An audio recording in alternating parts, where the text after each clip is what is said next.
సత్యములోనికి పూడే ఆత్మ నడుపు, ఆత్మ నడుపు సత్యములోనికి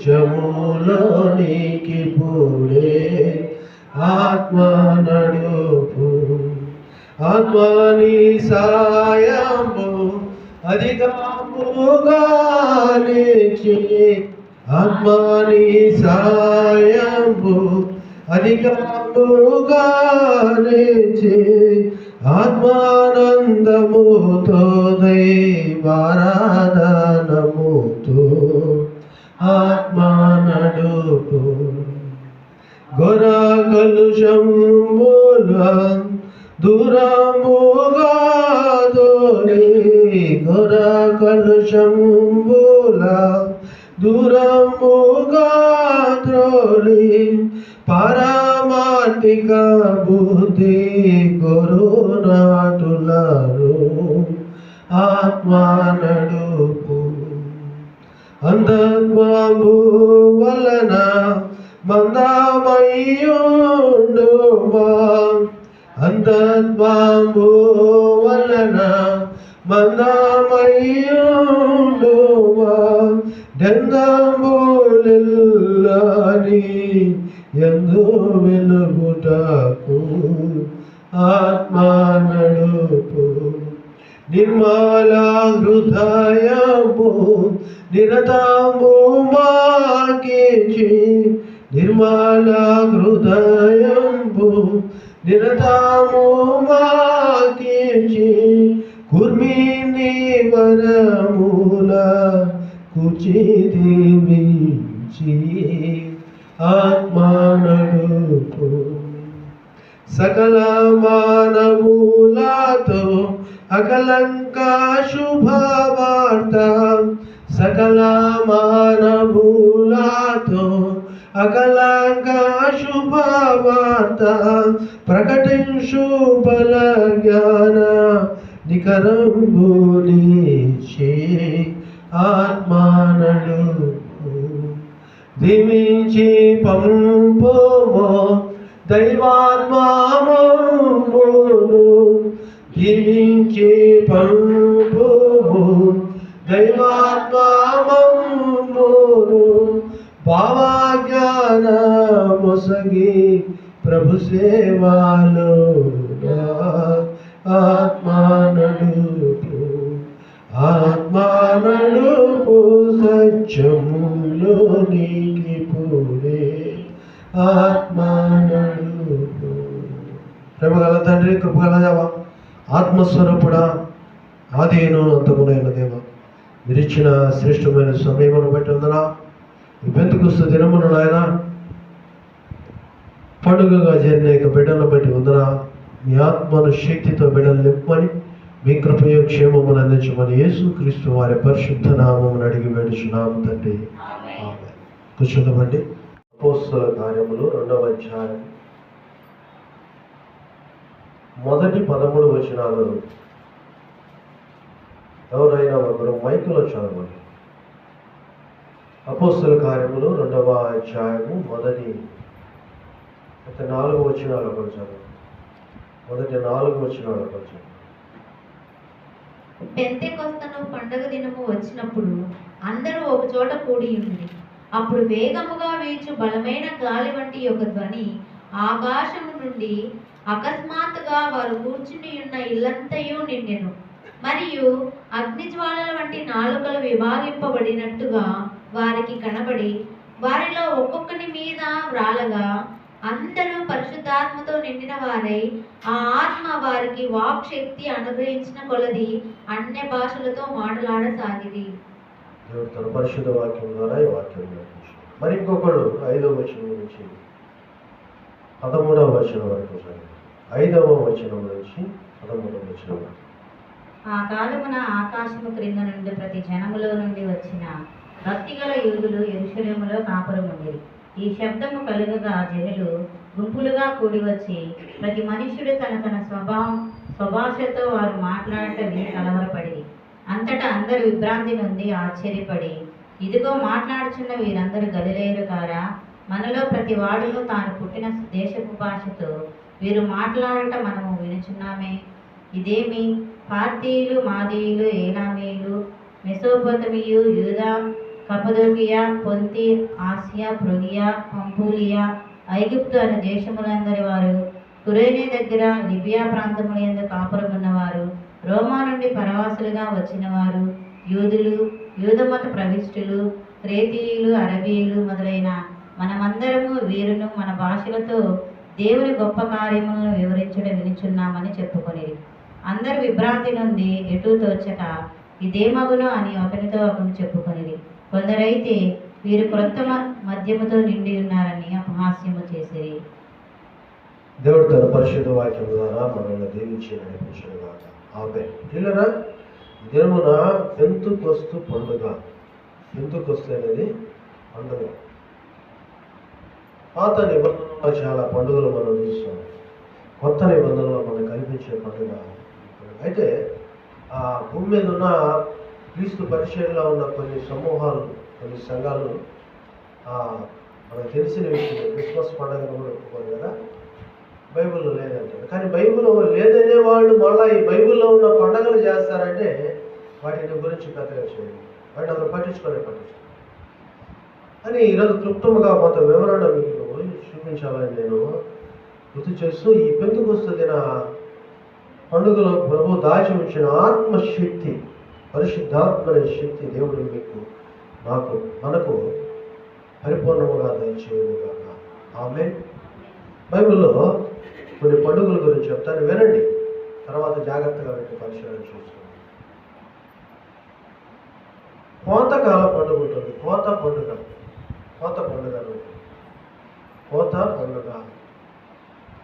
ఏ పండుగ అండి? నిర్గమకాండం 23వ అధ్యాయం 16వ వచనం. The book of exodus chapter 23 versus 16. కోత పండుగ. ఈ పండుగల ఆచారాన్ని ప్రభువే పెట్టాడు. God establish and dedicated in festival custom. కయ్యను, హేబేలుల జీవితంలో వారు ప్రథమ ఫలములు తెచ్చిన, వారు కృతజ్ఞత తెచ్చిన పరిస్థితిని మనం చూస్తాం.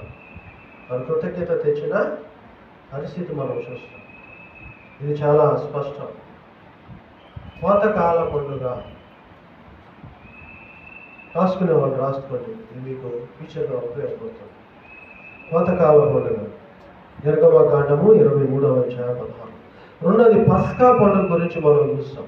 పాత నిబంధనలో చూపించిన పస్కా విడుదల పండుగని కొత్త నిబంధనలో యేసు ప్రభువారు కూడా ఆచరించి చూపించాడు. మత్తయి సువార్త 26వ అధ్యాయంలో చూస్తాం. కొత్త నిబంధనలో మార్కు సువార్త చూస్తాం, లూకా సువార్త చూస్తాం, యోహాను సువార్త చూస్తాం. మూడవది పర్ణశాలల పండుగ. పలకండి. కోతకాల పండుగ, పస్కా పండుగ, పర్ణశాలల పండుగ. The book of Leviticus chapter 23లో ఇది స్పష్టంగా ఉంటుంది. లేవియా కాండము 23వ అధ్యాయము, ఎజ్రా గ్రంథం 3వ అధ్యాయంలో, సెకరయ గ్రంథం 14వ అధ్యాయంలో, యోహాను సువార్త 7వ అధ్యాయంలో ఈ పర్ణశాలల పండుగ ఉంటుంది. నాలుగవది పులియని రొట్టెల పండుగ. దీని గురించి నిర్గమకాండం 12వ అధ్యాయం 7వ వచనంలో స్పష్టంగా చెప్తాను. తీయాల్సిన పల్లెలు కానీ వినండి జాగ్రత్తగా. నిర్గమకాండము the book of exodus chapter 12 versus 17.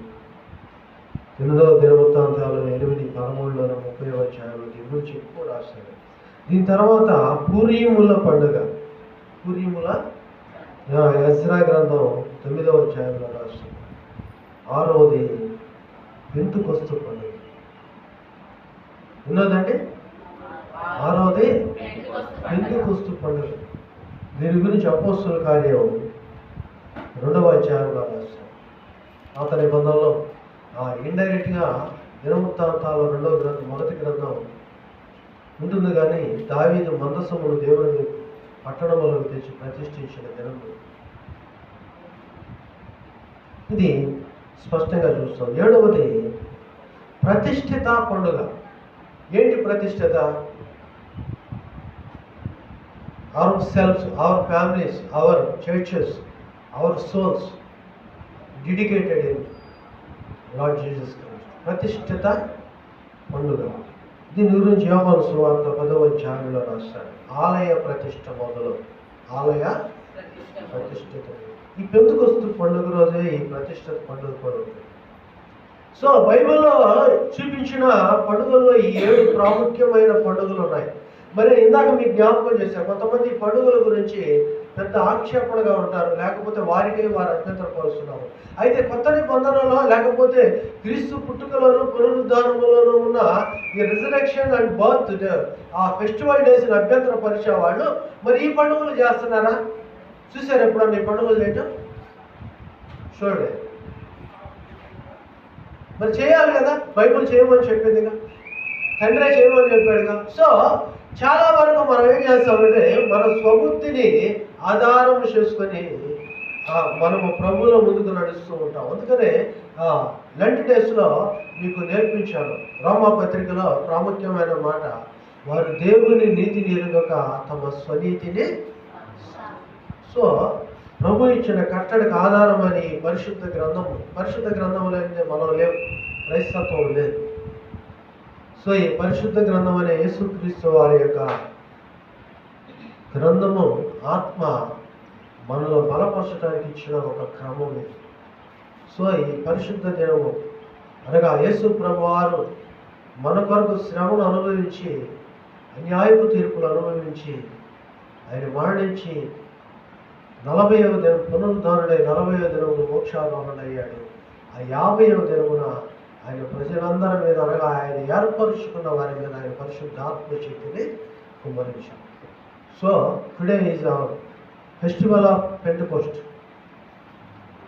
Pentecost పండుగ. రండి, the book of Acts chapter 2 verses 1 అని చదువునైనా in your version. The book of Acts chapter 2 verses 1. In day of Pentecost they are all together in one place. To all together in one place. ఈ దినము మొదటి విషయం ఏంటంటే పాత నిబంధనలో దేవాలయం ఉంది. దేవాలయంలోనికి వారు ఆయా సమయాల్లో వచ్చిపోతున్నారు. కీర్తనల గ్రంథము 125వ కీర్తన మనం చూస్తాం, 115 నుంచి కొన్ని కీర్తనలు చూస్తాం 140 వరకు. యాత్రా కీర్తనలు, ఒక కుటుంబము మందిరానికి వెళుతుంది, వెళ్ళినప్పుడు పాడుకున్న పాటలు అవి యాత్రా కీర్తనలు. బట్ ఇక్కడ కొత్త నిబంధనలో ఆయన సంఘాన్ని పునఃప్రతిష్ఠించాడు. ఇది ప్రతి ఆదివారము సంఘముగా కూడే దినము, ప్రతిష్ఠించబడిన దినం. అందుకని దీన్ని ఏమన్నాడంటే పెంతెకొస్తు దినమున అందరూ టుగెదర్ వన్ ప్లేస్. ఒక చోట సంఘముగా కూడి వాళ్ళని ప్రభు ప్రతిష్ఠించిన దినము. ప్రతిష్ఠిత సంఘాన్నే కాదు, సంఘం అంటే ఎవరంటే మనమే. నీకై నువ్వు ప్రభువులో ప్రతిష్ఠించబడే దినము, నీకై నువ్వు ప్రభువు కొరకు ప్రతిష్ఠించబడే కుటుంబముగాను వ్యక్తిగత జీవితాలతోనూ పరిచర్యకు ఈ దినమున దేవుని కొరకు మనం ప్రతిష్ఠించుకునే దినం. అందుకని పాట పాడుకున్నాం, దీవించి పంపుమో దైవాత్మమును, దీవించి పంపుమో దైవాత్మమును, భావజ్ఞానమొసగి ప్రభు సేవలో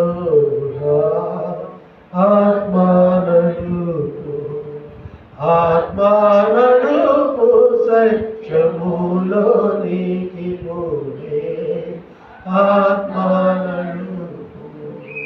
ఏ రోజండి ఈరోజు పెంతెకొస్తు పండుగ.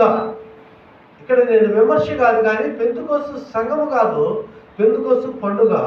ఈ పెంతెకొస్తు పండుగ రోజు ప్రభువుని ప్రతిష్ఠించుకోవడానికి సంఘము ముందుకు వచ్చింది. సో పెంతెకొస్తు పండుగ, పెంతెకొస్తు సంఘం అన్న తప్పు కాదు. సో ఇక్కడ మనం పొందుకోవాల్సింది ఏంటయ్యా అంటే, తెలుగులో చదవండి అన్నమాట. అపోస్తలుల కార్యం 2వ అధ్యాయం 1వ వచనం.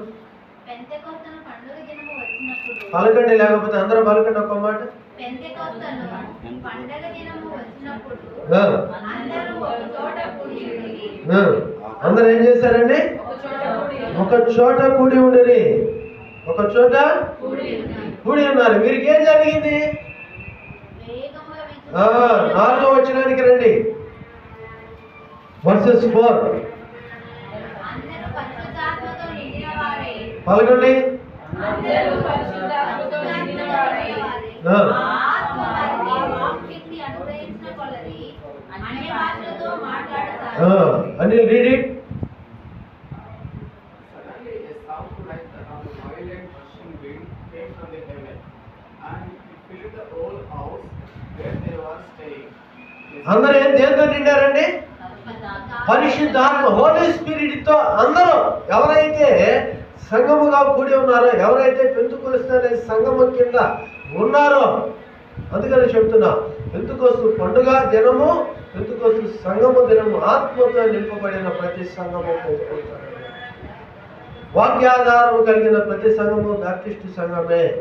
వాక్య ప్రకారం నడిచే ప్రతి సంఘము యేసు ప్రభు సంఘమే. ఎందుకయ్యా అంటే ఈ బైబుల్ పరిశుద్ధ వాక్యము లేకుండా నీకు సంఘము లేనే లేదు. ఈ పేర్లు మనం పెట్టుకున్నాయి అంతేకాని ఎవరైతే ఈ బైబుల్ కాకుండా ఇంకో బైబుల్ ఏదైనా ఉందంటే, is there any Bible? No. ఈ యొక్క వాక్యాన్ని ఆధారం చేసుకొని జీవించే ప్రతి వ్యక్తి మీదకి దేవుడు ఈరోజు ఏమి ఇచ్చాడంటే, ప్రభువు పరిశుద్ధాత్మనే ఏమిచ్చాడు? శక్తిని ఇచ్చాడు. Become a strength, power of God. ఏమిచ్చాడు? పరిశుద్ధాత్మనే శక్తిని ఇచ్చాడు. కుడి ఉన్న ప్రతి ఒక్కరికి పరిశుద్ధాత్మ అనే శక్తిని ఇచ్చాడు. అప్పుడు దేవుని బిడ్డలారా, పరిశుద్ధాత్మ అనే శక్తిని పొందుకున్న దినము, ప్రభువు సంఘమును ప్రతిష్ఠించిన దినము ఈ దినము. మీ బైబిల్లో చూపించాను 7 పండుగలు ఉన్నాయి. 7 పండుగలు మర్చిపోబాకండి. ఎక్కడ ఎందుకు చెప్తున్నానంటే, ఎక్కడ ఎవరిని విమర్శించకూడదు. దేనిని పని చేయలేనివాడు విమర్శిస్తాడు. దేవుని కొరకు నిల్చోలేనివాడు, జారిపోయేవాడు ప్రతి సంఘాన్ని, ప్రతి మాటను ఎత్తి పట్టుకుంటుంటారు. పట్టుకోవటానికి ప్రభు నేను పిలవలేదు, దాన్ని పాటించడానికి పిలిచాను. We are followers of God words. మనం ఎక్కడ అభ్యంతరకరముగా ఉండకూడదని ఈ మాటలు చెప్తున్నాను. ఇదిగో సంఘముగా అంతకుముందు కూడేవాళ్ళు, దేవాలయంలో కూడుకునేవారు. కానీ సంఘముగా దేవుడు ప్రతిష్ఠించిన ఈ పెంతెకొస్తు దినము 50వ దినము. దీని గురించి బైబిల్లో చాలా చక్కని మాటలు ఉన్నాయండి. లేవియాకాండం 25వ అధ్యాయంలో, ద్వితీయోపదేశకాండం 16వ అధ్యాయంలో, ఇలా బైబిల్లో 13 చోట్ల 50వ దినము 50వ దినం అంటారు. 50 తప్పనిసరిగా దేవుని కొరకు నువ్వు ఉండాల్సిన దినం. పని మానివేసి కుటుంబాన్ని విడిచివేసి ప్రభువులను ప్రతిష్ఠించబడే దినం. In 15th day, in 50th day, ఒక 50వ దినమున దేవుడు మనకిచ్చిన యొక్క అవకాశం. పెంతెకొస్తు అనే పరిశుద్ధాత్మ దినము దేవుని కొరకు ప్రతిష్ఠించబడే. బైబిల్లో ఉన్న యొక్క 7 పండుగలలో అతి ప్రాముఖ్యమైన పండుగ, దేవునికి మహిమకరంగా మనల్ని మనం ప్రతిష్ఠించుకునే పండుగ, ప్రభు మన మీద పరిశుద్ధాత్మను కుమ్మరించే పండుగ. ఎందుకు చెప్తున్నానంటే, దేవుడు మిగతా వాటి గురించి లెక్కడగడు, కానీ నేను ఇచ్చిన మాదిరి ఏదని అడుగుతాను. అప్పుడు ఏం చెప్తాను? అంతే కదండి. చాలా మనకి ఇష్టమైన ఆచారాలు, లేకపోతే మనకి ఇష్టమైన పనులు చేస్తాం. కానీ చేయమన్నవి చేయకపోతే తప్ప ఒప్ప? తప్పే కదా. చేయమన్నవి చేసి ఆ తర్వాత నీకు మేలుకరమని చేయి, తప్పులేదు. అసలు చేయమన్నవి చేయకుండా చేయాలని చెప్పని చేస్తే ప్రభు పట్టించుకోడా? అందుకని అంటాడు, మీ నీతి క్రియలు దేవుని దృష్టిలో ఆయన ఎదుట మురికి గుడ్డలాయని. మనం చాలా నీతి పనులు చేస్తుంటాం, చాలా మంచి పనులు చేస్తుంటాం, మంచిగా జీవించాను, నేను ఎవరికి అపకారం కాదని చెప్తుంటాం. కానీ మనం చేసేది ప్రభు దృష్టికి ఎలా ఉంటుందంట? ఎందుకంటే ఆయన చెప్పినవి చేయాలి. ఆయన చెప్పిన విధముగా మీరు ఆయన చెప్పిన ప్రకారం చేయడని వాళ్ళ తల్లి మరియమ్మ గారు చెప్తేనే, అమ్మగారు చెప్తేనే, మరి తల్లి చెప్తేనే వాళ్ళందరూ చేసి నీటిని ద్రాక్ష రసముగా అసమాధాన స్థితిలో ఉన్న ఆ యొక్క వివాహాన్ని సమాధాన స్థితిలో, పెళ్లి విందులో పరిపూర్ణతను చేర్చుకున్నారు, జీవితాలు జీవించుకున్నారు. ఈరోజు మన జీవితాల్లో కూడా ఈ విధంగా మనం దీవించబడాలని, ప్రభు కృప పొందుకోవాలని దేవుని యొక్క ఉద్దేశం. ప్రియ సహోదరుడా సహోదరి, ప్రభు ఇచ్చిన యొక్క కృపగల సమయం పరిశుద్ధ పండుగ దినం. మీరు ఈలాగు చేయండి అని చెప్పాడు ప్రభు. పరలోక ప్రార్థనే కాదు, ఆయన చేయమని చెప్పిన ప్రతిదీ మనం చేయాలి. సో ఈ దినాన్ని చేస్తున్నామో లేదో అది మన విజ్ఞప్తికి ఉద్దేశం. అందుకని యోహాను తన 3వ పత్రికలో రాస్తాడు, ఆజ్ఞాతిక్రమము పాపమే. చాలా పాపాలు చేస్తున్నాం, వాటితో కూడా ఈ పాపం అనుకుంటున్నాం. ఆజ్ఞాతిక్రమము పాపమే. సో చేయమని చెప్పి చేయకపోవడం పాపం, చేయాలని చెప్పి చేయకుండా sin of commission, sin of omission, both are in equal sins, is together one sin. కాబట్టి పాపములో లేకుండా సిన్ని విడిచిపెట్టి మనము పరిశుద్ధులుగా జీవించడానికి ప్రభు ఈరోజు మనల్ని పునఃప్రతిష్ఠించారు. సో ఈరోజు మీరు మందిరంలో ఉండటం, ప్రభు సాంగత్యములో ఉండటం దేవుని యొక్క గొప్ప మిమ్మల్ని ఏర్పరచుకున్నాడు ఆయన. అందుకని అంటాడు, ఆయన అందరి ఆవరణంలో ఒక దినము కనుక 1000 దినముల కంటే శ్రేష్ఠ. వాక్యం స్పష్టం, పరిశుద్ధాత్మ లేనివాడు నా వాడు ఆడు. అందుకనే యేసయ్య చెప్పాడండి, ఆయన మరణానికి ముందు శిష్యుల గురించి మాట్లాడుతూ యోహాను సువార్త 14వ అధ్యాయం 16వ వచనం చదవండి. The gospel according to Saint John chapter 14 verses 16. యోహాను సువార్త 16వ అధ్యాయం, క్షమించండి 14వ అధ్యాయం 16వ వచనం. నేను తండ్రిని వేడుకొందును, నేను వెళ్ళిపోబోతున్నా, నేను తండ్రిని వేడుకుంటా. చదవండి. మీ యొద్ద ఎల్లప్పుడూ నుండుటకు ఆయన వేరొక ఆదరణకర్తను. ఇప్పుడు దాకా నేను మిమ్మల్ని బలపరిచా, మీకు కావలసిన అవసరాలు ఇచ్చాను, మీరున్న స్థితిలో మిమ్మల్ని లేవనెత్తాను. I have comfort for you. ఇప్పటి వరకు నేను మీకు ఆదరణ, ఇప్పుడు ఎక్కడి నుంచి నేను కాదు, సమ్ అనేదారు అని. ఎవరైనా వేరొక, నేను కాదు, ఇంకొక ఆదరణకర్త. ఎవరు, ఎక్కడి నుంచి? From God, from father. వేరొక ఆదరణకర్త. నేనే ఫాదర్ని, నేనే సన్ని, బట్ నేనే, కానీ నాట్ ఇన్ పొజిషన్. ఈ యొక్క స్థితి కాదు, అది పునరుద్ధార స్థితి. చదువు ఆయన. అనగా సత్య స్వరూపి అనే ఆత్మను ఎవరికంటే మనకి. ఎవరైతే ఆయన రెక్కల కిందకు వచ్చారో, ఎవరైతే ఆయన పిలుపునందుకొని ఆయన దగ్గరకు వచ్చారో, గ్యాదర్ అయ్యారో వారికి. అనగా సత్య స్వరూపైన ఆత్మను ఎవరికి? నాకు. ఎవరైతే నువ్వు వచ్చావు ఈరోజు, నీకు నాకు తెలుస్తావు. ఆయన ఏం చేస్తాడు? 26 రండి. నేను మీ వద్ద ఉండగానే 26వ వచనం. వాళ్ళకండి అందరూ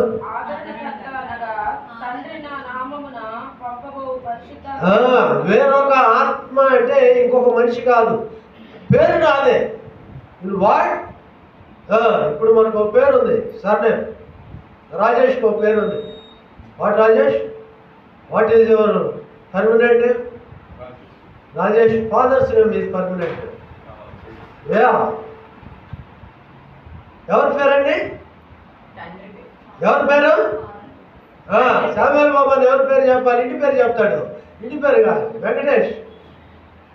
బికమే ఎవరి తరఫున వచ్చారు? ఇప్పుడు ఎవరు అడుగుతారు? మిమ్మల్ని అడుగుతారు. షిమ్మి విజయ్ ఎవరు అమ్మాయి వాళ్ళు అడుగుతారా? లేదా ఎవరు షిమ్మి విజయ్? బాబ్జీ గారి కూతురు. ఎవరి పేరు వచ్చింది? His name become a father's name. ఇంకొక నేను కాదు వేరే వాళ్ళు అంటే మీరు ఎవరో అపార్థం చేయండి. ఎందుకంటే ఇప్పుడు లోకం ఎట్లాడితే ప్రతి మాటను విడదీసి పాపంలోనికి నడిపిస్తుంది. సిన్లోనికి ప్రభులోనే చేరి ఉంటాం. They are going to against father's name. అందుకనే చెప్తాడు, తండ్రి నా నామములో పంపే వాడే ఆత్మ. ఎవరి పేరులో వచ్చాడు? పరిశుద్ధాత్మకి ఎవరి పేరు అంటే యేసు విమోచకుడు, ఆదరణకర్త. పలకండి మాట, ఆదరణకర్త. అనగా తండ్రి నా నామమున పంపబోవు పరిశుద్ధాత్మ పరిశుద్ధాత్మ సమస్తమును సమస్తమును మీకు బోధించి మీకు బోధించి హీ విల్ టీచ్. ఎవరు? స్పిరిట్ గైడెన్స్ అంటే ఇది. అర్థమైందండి? నిన్ను నడిపించేవాడు వ్యక్తి కాదు, నిన్ను నడిపించేది ముఖేష్ కాదు. Not your family, not your finance, not your capability. God spirit, holy spirit, పరిశుద్ధ ఆత్మ, dedicated spirit. His name is Jesus. అందుకని మీరు అక్కడికి వెళ్ళినప్పుడు ఏదైనా మాట్లాడటానికి మీరు భయపడబాకండి. మీరు నిల్చోండి. మీరు నా బిడ్డలు కాబట్టి నేను మీలో ఉండి మాట్లాడిస్తాను. I will talk through you. చాలామందికి త్రూ ఉండదు, నీ ద్వారా అన్నది ఉండదు. అప్పుడేమవుతుంది? ఇది సిన్ అవుతుంది. నువ్వు వెళ్ళి నిల్చుంటే నీ కార్యము నేను గోదే. వాక్యం స్పష్టం. నా నామమును పంపబో పరిశుద్ధాత్మ సమస్తమును మీకు బోధించును. ఎవరైతే దేవుని బోధలో ఉంటారో, ఎవరైతే గాడ్స్ స్వరం వింటారో వారికి వచ్చేది ఏంటంటే పీస్, శాంతి. 27వ వచనంలో అంటాడు, నా శాంతి మీకు అనుగ్రహించుచున్నాడు, నా శాంతిని మీకు లోకం ఇచ్చినట్లు కాదు. ఏమని కాదండి? లోకం ఇచ్చినట్లు. లోకంలో చెప్పి వెళ్ళిపోతారు కానీ చేయరు. లోకంలో కాసేపు ఉంటారు కానీ తర్వాత ఉండరు. But I will continue to you. నేను నిరంతరము నీతో ఉంటాను. ఎప్పటి వరకు? మీరు మరలా పరలోకములో నిన్ను నాతో కూడా కూర్చోగలరు. ఎవరైనా permanent spirit, holy spirit, God Jesus. ఆయనే ప్రభు, ఆయనే తండ్రి, ఆయనే పరిశుద్ధ. నేను పరిశుద్ధాత్ముడు. నీకు శక్తి ఎలాంటి శక్తి అంటే నిన్ను నడిపించేసి, నిన్ను బోధ నీకే చేస్తాడు. చాలామంది అనుకుంటారు వాక్యం నా గురించే మాట్లాడు. అవును, నీ గురించే. ఎందుకు నీ గురించి అంటే నీతోనే దేవుడు మాట్లాడే. దేనికై అంటే నిన్ను శక్తివంతునిగా చేయాలి, శక్తివంతురాలుగా చేయాలి. నిన్ను ప్రభు బలపరచాలి, నిన్ను హెచ్చించాలి, నిన్ను హెచ్చించాలి.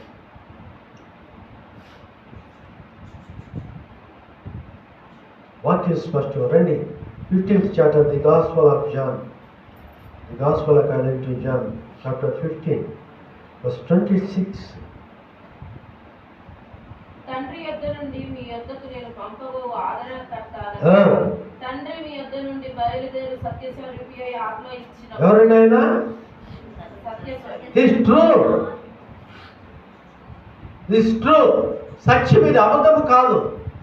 లేని దాన్ని చెప్తే అబద్ధం. బట్ ఈయన ఎవరంట? ట్రూత్, సత్య స్వరూపి అయిన ఆత్మ. ఈయన ఉన్నవాడు. అందుకనే మోషే దేవుడిని అడిగాడు, నేను ఎవరని చెప్పాలయ్యా అంటే నిర్గమాకాండం 3వ అధ్యాయంలో నువ్వెవరు అని నేను చెప్పాలంటే నేను ఉన్నవాడను. I'm true. ఎవరండి? నేను ఆ రోజు నుంచి ఈ రోజు కావచ్చు, నువ్వు ప్రభువుని ఎదుర్కొనే రోజు కావచ్చు, ఆయన ఉన్నవాడు, సత్య స్వరూపి అయిన. పిలాతు ముందు యేసయ్య నుంచున్నాడు తీర్పుకి.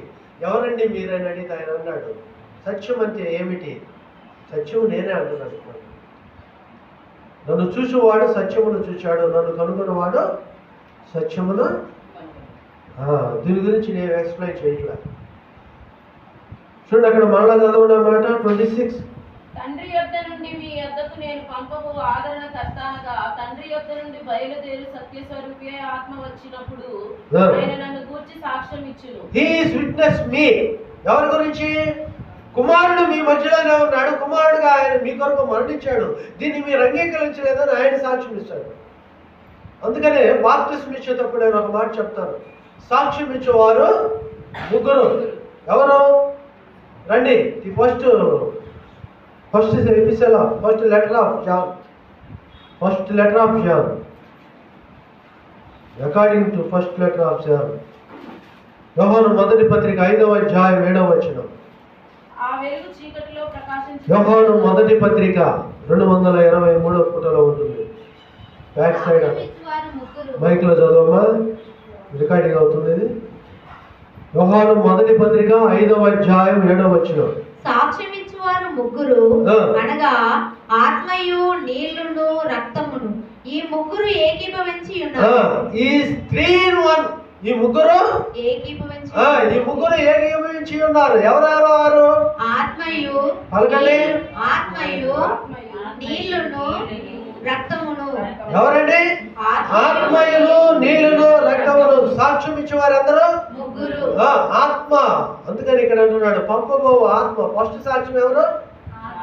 ఈ ఆత్మ నరుని యెహోవా పెట్టిన దీపం. నరుని ఆత్మ యెహోవా పెట్టిన దీపం. యేసయ్య అంటాడు ఆత్మను ఆర్పుకుంటున్నాడు. సాక్ష్యం ఇచ్చేది ఆత్మ. ఇదిగో నేను పంపిపోయే సత్య స్వరూపి అయిన ఆత్మ మీ గురించి సాక్ష్యం ఇస్తుంది.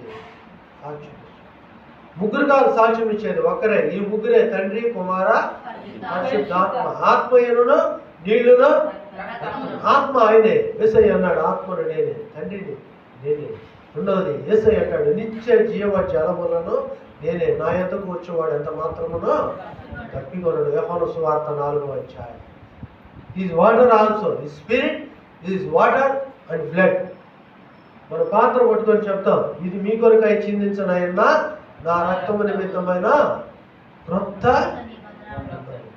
Christ blood is new covenant is witness of me.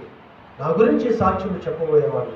Witness of you also, మీ గురించి సాక్ష్యం చెప్పబోయే ఆత్మ. ఎవరైతే క్రైస్ట్ ఓన్లీ, యేసుక్రీస్తు వారు. రెండోది మనం చూస్తున్నాం ఆయన శక్తి. ఆ శక్తి అలాంటిది అంటే నీకు సమస్తమును బోధించి నీకు నెమ్మది కలుగు చేసేది. రెండవది ఏంటి అంటే నిన్ను బలపరిచి నీ గురించి సాక్ష్యం చెప్పేది, తండ్రిని ఒప్పింపచేసేది.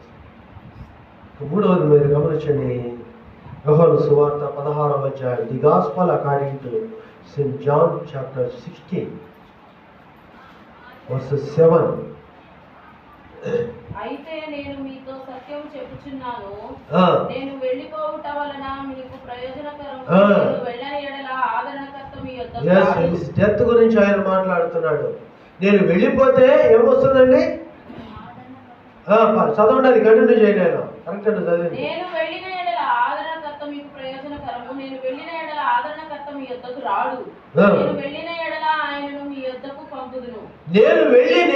He send me, I send me. నేను పంపుతా. ఆయన యేసయ్య పంపుతున్నాడు. ఎవరిని? దిస్ మ్యాన్ ఆఫ్ కంఫర్ట్, ఈ మ్యాన్ ఆఫ్ స్పిరిట్. ఆదరణకర్తను పంపాడు ఆయన. ఈ ఆదరణకర్త ఏం చేస్తాడు? కంటిన్యూ. నేను వెళ్ళిన ఆయన మీ యొద్దకు పంపుతా. ఆయన వచ్చి పాపమును గూర్చియు నీతిని గూర్చియు తీర్పును గూర్చియు లోకమును ఒప్పుకొని చేయును. పలకండి. ఆయన వచ్చి పాపమును గూర్చియు నీతిని గూర్చియు లోకమును ఒప్పింప చేయును, ఒప్పుకొన చేయును. ఏం చేస్తాడంటే హోల్ స్పిరిట్ నీ పాపాలన్నీ లెక్క చూపిస్తాడంట. నీ గురించి యేసయ్య తెలుసా లేడా, యేసయ్య నీ గురించి చచ్చిపోయాడా లేదా అని, సువార్త నీకు అందిందా లేదా అని చెప్పిస్తాడంట. చాలామంది సువార్త తెలుసు కానీ క్రైస్తవులుగా జీవించట్లేదు. చాలామంది క్రైస్తవులు అయ్యారు కానీ పాపాన్ని విడిచిపెట్టట్లేదు. చాలామంది ఇంకేం చేస్తున్నారండి? లోకానికి ఇది తెలిసిందా లేదా అని, లోకానికి చెప్పారా లేదని ఎవరు పట్టించుకోవట్లేదు. ఆయన ఒప్పింపజేస్తాడు. అంటే లోకంలో నువ్వు క్రైస్తవునిగా జీవించావా లేవా? ఎవరైనా మ్యాన్ ఆఫ్ హోలీ స్పిరిట్ ఆయన వచ్చి పాపముల గురించి ఒప్పింపచేస్తాడు, నీతిని గురించి ఒప్పింపచేస్తాడు, లోకముల గురించి. ఈ మోసకరమైన లోకానికి నువ్వు సువార్తను అందించవాలి. అందుకనే every believer is become a witness of Christ. సువార్తికుడు, ద గాస్పల్ ఆఫ్ మ్యాన్. ఎవరండి? సువార్తకు ప్రతిరూపము క్రైస్తవుడు. అందుకనే శిష్యులను అంత్యోకలో మొట్టమొదట క్రైస్తవులు అనబడి. నువ్వు ఎక్కడున్నా, నువ్వు ఏ వ్యాపారం చేసినా, ఏ ఉద్యోగం చేసినా, ఏ దేశంలో ఉన్నా, ఏ ప్రాంతంలో ఉన్నా, you are the little Christ. కనుకనే మనం ఏమంటారండి? క్రైస్తవులు అంటారు. ఎందుకంటే పరిశుద్ధాత్ముడు మన గురించి సాక్ష్యం ఇవ్వటమే కాదు, మనల్ని ఒప్పింపచేస్తాడు. ఏమని? క్రీస్తు ఎవరో నాకు తెలుసు, పాపాన్ని విడిచిపెట్టాను, లోకంలో క్రీస్తు కొరకు జీవించాను. మరి నువ్వు జీవిస్తావా? జీవించడానికి ప్రతిష్ఠించుకునే దినం ఈ పెంతెకొస్తు. పరిశుద్ధాత్మ అనే శక్తిని పొందుకున్న నీవు పెంతెకొస్తు దినమున నీకు దేవుడు శక్తిని ఇస్తున్నాడు, ప్రతిష్ఠిస్తున్నాడు సంఘములో. ఈ సంఘమున ఈ దినాన్ని ఆచరించిన వారి క్రైస్తవులు. ఇది కేవలం ఆచరణ కాదు, కానీ ఒక తీర్మానం ఉంది దీంట్లో. ఈ రోజు నుంచి ఈ సంవత్సరం అంతా నేను క్రీస్తు కొరకు జీవిస్తా, ప్రభు రాక వరకు నేను ప్రభువులో జీవిస్తా, ఒక క్రైస్తవునిగా లోకానికి ఉంటావా? ఒక పాస్టర్ పని కాదండి క్రైస్తవత్వం. ప్రతి క్రైస్తవుడు సువార్థికుడు కావాలన్న దేవుని యొక్క ఉద్దేశం. అందుకనే పౌలు భక్తుడు అంటాడు, ఎవడైనా క్రీస్తు ఆత్మ లేనివాడైతే వాడు నా వాడు కాడని క్రీస్తే చెప్పాడు నాతో చెప్పాడు. అపోస్తలులు క్షమించండి, రోమీయులకు రాయబడిన పత్రిక 8వ అధ్యాయం స్పష్టం. అధ్యాయం మొత్తం ఇదే ఉంటుంది. ఎవడైనా క్రీస్తు ఆత్మ లేనివాడైతే వాడు నా వాడు కాడు. క్రీస్తే ఆత్మ, ఆ క్రీస్తు లేనివాడు, తండ్రి లేనివాడు నా వాడు. మరి నువ్వు ఎవరు పెట్టావు ఇప్పుడు చెప్పు. యేసు ప్రభు మరణాన్ని గురించి పౌలు భక్తుడు రాస్తూ కొరింథీ మొదటి పత్రిక 15వ అధ్యాయం 23వ వచనములో పునరుద్ధానుడైన క్రీస్తుని గురించి ఈరోజు ప్రతిష్ఠిత దినము గారు చెప్పాడు. దినవృత్తాంతాలు మొదటి గ్రంథం 15వ అధ్యాయం 23వ వచనములో ఆ దావీదు దేవుని మందసాన్ని తీసుకొచ్చి ఇదిగో యెరూషలేములో ఆయన ప్రతిష్ఠించాడు. యెరూషలేములో ఆయన, నువ్వు కూడా నీ జీవితాన్ని పునఃప్రతిష్ఠ చేసుకోవడానికి పెంతుకొస్తుంది. గతంలో ఏ విధముగా జీవించావో ప్రభువుకు అనవసరం. గతంలో నీ గురించి ఏం జరిగిందో ప్రభువుకి అవసరం లేదు. కానీ ఈరోజు ప్రభు నీకు ఆత్మ అనే శక్తిని అనుగ్రహించి నీవు ఆయన శక్తిని పొందుకొని ఆయన ఒప్పుకొని క్రీస్తులో నడిచే దినం పెంతుకొస్తూ దినం, పెంతుకొస్తూ పండుగ దినం. కనుక ఈ దినముకున్న ఈ యొక్క ప్రత్యేకత నువ్వు సంతరించుకో. ప్రభు కృప నీకు తోడై నడిపిస్తుంది. ఎవడైనా నా ఆత్మ లేనివాడైతే వాడు నా వాడు ఆడని ప్రభు చెప్తున్నాడు. ఇది కృప ప్రభు నీకు తోడై నడిపించడం. కళ్ళు మూసుకొని ప్రార్థన చేసుకుందాం. తండ్రి కృపగల దేవా, మీరు ఇచ్చిన శ్రేష్టమైన సమయంలో బట్టి కేవలం ఉచితమైన కృపలో మమ్మల్ని సజీవులుగా చేర్చిన ధ్యానమును బట్టి మీరు ఇచ్చిన ఈ దినము పెంతుకొస్తూ పండుగ దినము నాయన, పరిశుద్ధ గ్రంథంలో ఉన్న నాయన ఈ యొక్క 7 పండుగలు మేము ఆచరించలేకపోతున్నాము. కానీ 7 పండుగలలో ఉన్న సారాంశమును నాయన మీరు ఈ పెంతుకొస్తూ పండుగలో ఉంచారు. అవును తండ్రి, కోతకాలపు కృపల చేతను, పస్కా విందు చేతను నాయన, పర్ణశాలల జ్ఞాపకము చేతను, పులియని రొట్టెల ప్రతిష్ఠ చేతను నాయన, పూరీముల పండుగల చేతను, ప్రతిష్ఠిత పండుగ చేతను ఈ పెంతుకొస్తూ పండుగను మీరు మా ముందుంచిన విధానం అనుకుంటున్నాం. మీరు ఇచ్చిన యొక్క పండుగ వాతావరణంలో ఈ దినమున మందిరంలో ఉన్న యొక్క బిడ్డలను మీరు బలపరచమని, ప్రతిష్ఠించమని, మీ దీవెన దయచేయమని వేడుకొనిచున్నాం. మీ కృపను క్షేమమును నాయన బిడ్డలపై విస్తరింపచేయమని, నిత్యమైన మేలును బిడ్డలకు మీరు అందించమని యేసుక్రీస్తు వారి పరిశుద్ధ నామమును అడిగి వేడుచున్నాము తండ్రి. పరలోకమందున్న మా తండ్రి, మీ నామం పరిశుద్ధపరచబడిగా, మీ రాజ్యం వచ్చినగాక, మీ చిత్తము పరలోకమందు నెరవేరినట్లు భూమి మీదను నెరవేరునుగాక.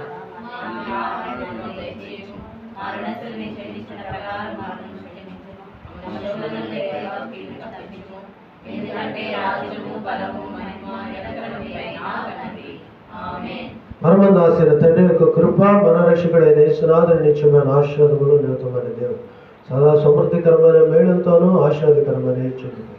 ఇప్పుడు మనలందరికీ సంఘంలో ప్రభుత్వం ప్రతిష్ఠించబడలాగిన ఈ పెంతుకొస్తు అనుభవంలో ధారాళమైన దీవెనతోనూ మేలుకరమైన పరిశుద్ధాత్మ నడిపింపుతోనూ ప్రభువు తోడు భద్రతతోనూ తోడై నడిపించును గాక.